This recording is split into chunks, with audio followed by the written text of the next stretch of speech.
Speaking of people going absolutely insane mode over the prosecution of Israel's unpopularity, the British police have arrested protesters on suspicion of terror offenses after Palestine Action was banned. Palestine Action was banned after one of the direct actions that they engaged in, where they went to the Royal Air Force planes, like they went to a Royal Air Force plane hangar and spray painted some of these planes that were supposed to ship weapons to Israel with red paint. And the government worked to proscribe Palestine Action as a terrorist group. So now when you say that you are pro-Palestine Action, it is akin in the UK, in the United Kingdom, to saying that you are pro-ISIS. Terror offenses from that bill can hold up to a 14-year prison sentence. And in the process of this, they also arrested an 80-year-old priest for holding up a sign that says, "I support Palestine actions." Only a handful of MPs voted in opposition to prescription. Prescription is the process in which, in the UK, a group is prescribed to be a terror organization. They have it for like ISIS. They added cynically a couple Nazi groups into this bill as well in an effort to make sure it passed. Okay.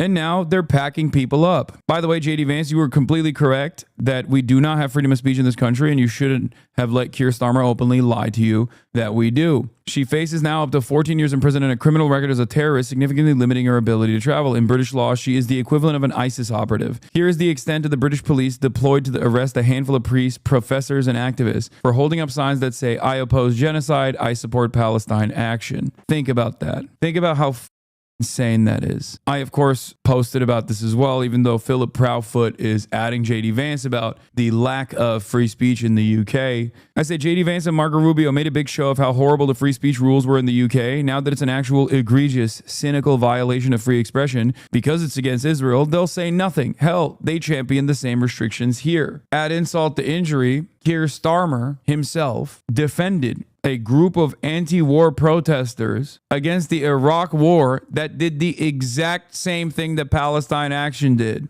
You're here today. I'm here to stand up for the people of Palestine and the fact that this organisation is said is a terrorist organisation. You did. Which is Don't touch not, and that we are losing our civil liberties. Like the cop, the booby, is holding on to this dangerous terrorist, okay? This dangerous terrorist woman. Once again, technically, under British law, I'm currently showing you terrorism propaganda. Do you understand how stupid that is? Hopefully this will shed a little bit of light onto how stupid the terrorism designation is and how little it should matter for normal human beings, okay? Because right now I am technically promoting a dangerous terrorist group according to the United Kingdom. This lady, under the eyes of the law as of today, basically an ISIS affiliate.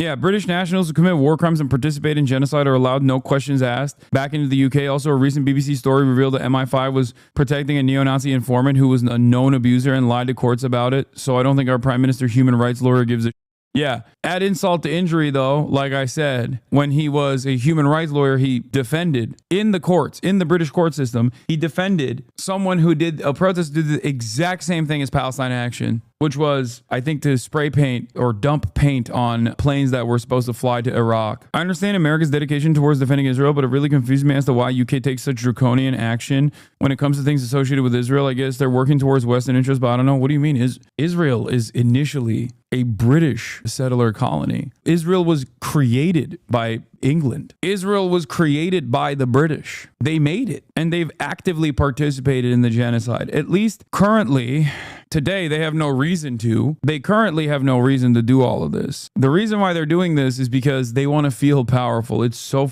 stupid. Zoe Gardner cited Starmer defending activists on LBC. Palestine Action have been involved in a sustained, aggressive, broad campaign that undermines the rule of British law and undermines Britain's national security. They've engaged in 356 direct attacks to the tune of £55 million worth of damage. And yeah, by the way, what they're describing is like dumping paint on Elbit Systems, which is an Israeli weapons manufacturer, or doing stuff like this, dumping paint on like Royal Air Force planes, right? And it's literally direct action. People in England always yell at climate change protesters for going to like museums and throwing a can of soup or something at a painting. They'll be like, oh, if you want to be impactful, why don't you go after the real people, the harmful people, the oil and gas giants, right? So when these guys are literally doing that, okay, when they are directing their animosity, anger to entities and organizations, institutions, private and public, that directly participate in this ongoing genocide, then they're like, you're a terrorist and you need to go to jail. US warplanes reaching Iraq. It was Keir Starmer, who was the lawyer who defended them on the basis that they were acting for the greater good to prevent war crimes from taking place. And in 2017, 2 activists attempted to disarm Typhoon jets to prevent them reaching Saudi Arabia and to take part in war crimes in Yemen. And they were again found not guilty on the basis that they were attempting to prevent war crimes, which is the true intention, actually, of this group. It is not their intention to intimidate or to damage national security. It is their intention to prevent war crimes from taking place, which are taking place. And while we can agree that they took the matters into their own hands, they knew they were committing criminal damage, they knew they were committing vandalism, and they should be charged under those terms. The idea that they are terrorists and that I, now for expressing my support for them, could face serious terrorist charges, up to 14 years in jail, is a terrifying escalation and abuse of state power, and we should not stand for it for a second. Technically, according to the law, even saying that you oppose Palestine action being prescribed as a terrorist organization is against the law and you can get 14 years. Well, you know, I stand with Palestine action, and they should not be proscribed, and they are a moral force for good in this island of cruelty and evil that's getting seemingly worse and worse every day. They also are the voice of the majority. They are not alone, and any attempts to prosecute this is going to backfire spectacularly, because this kind of cruelty only creates more resentment, only creates more animosity, because everyone understands, the overwhelming majority of the public are fully aware of what the is going on, and they're obviously understandably frustrated with the fact that their governments are not doing anything. They're not doing the right thing. And on top of that, this kind of like over prosecution is going to really piss off people. Are the ones killing children. Arrested for allegedly supporting a newly designated terrorist organisation. You are under arrest under Section 13 of the Terrorism Act. From midnight on Friday, it became illegal to be a member of or to support Palestine Action after the Home Secretary prescribed the group, placing it alongside the likes of Hamas and Al-Qaeda. Displaying the group's logo is enough to potentially face a lengthy prison term. Yet that didn't stop dozens of people standing up against what they say is an attack on democratic rights. Are you not afraid that you're going to potentially go to jail for 14 years? Can't arrest us all. It does seem that there is quite a lot of police here to do it. The juror's like, they're trying. Madam, look at the amount of bobbies. They are trying to arrest you all. Are left-wing extremists a threat in Britain? 64% of Labour says no. 34% of Conservatives say no. 34% of Reform says no.